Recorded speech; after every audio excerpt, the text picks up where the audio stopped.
রাজধানীর ব্যস্ত সড়কে সিগন্যালে লাল বাতি জ্বলছে, তবে অনেক চালক এখন আর আগের মতো ঝুঁকি নিতে পারছেন না।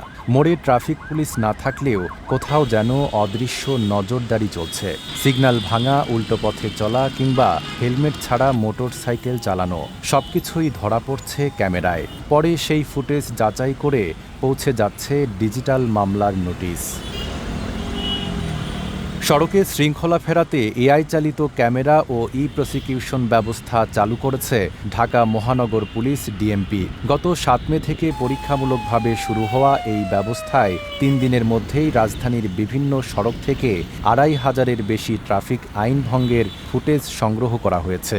ভিটামিন ই ও সি সিরাম ৮টি প্রাকৃতিক অয়েল সমৃদ্ধ লিলি সিরাম অয়েল, যা চুল পড়া কমায় মাত্র ৩০ দিনে। ডিএমপি সূত্র জানায়, শাহবাগ, বাংলা মোটর, কারওয়ান বাজার, কাকরাইল, বিজয় সরণি, রামপুরা ও গাবতলী সহ অন্তত ২৫টি গুরুত্বপূর্ণ ট্রাফিক পয়েন্টে বসানো হয়েছে এআই ভিত্তিক ক্যামেরা। এসব ক্যামেরা লালবাতি অমান্য, স্টপ লাইন ভঙ্গ, উল্টো পথে চলাচল, সিট বেল্ট না পরা, মোবাইল ফোন ব্যবহার এবং অবৈধ পার্কিং সহ বিভিন্ন অপরাধ শনাক্ত করছে। সংগ্রহ করা ফুটেজ যাচাই বাছাই করছে ডিএমপির ট্রাফিক টেকনিক্যাল ইউনিট টিটিইউ। যাচাই শেষে সংশ্লিষ্ট গাড়ির মালিক বা চালকের বিরুদ্ধে ডিজিটাল মামলা করা হবে এবং মোবাইলে এসএমএস ও ডাকযোগে নোটিশ পাঠানো হবে।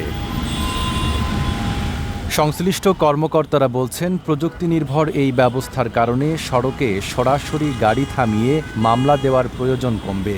এতে যেমন যানজট কমবে, তেমনি আইন প্রয়োগেও বাড়বে স্বচ্ছতা। তবে অস্পষ্ট ও নম্বর প্লেটবিহীন যানবাহন শনাক্ত করা এখন বড় চ্যালেঞ্জ বলে জানিয়েছে ট্রাফিক বিভাগ।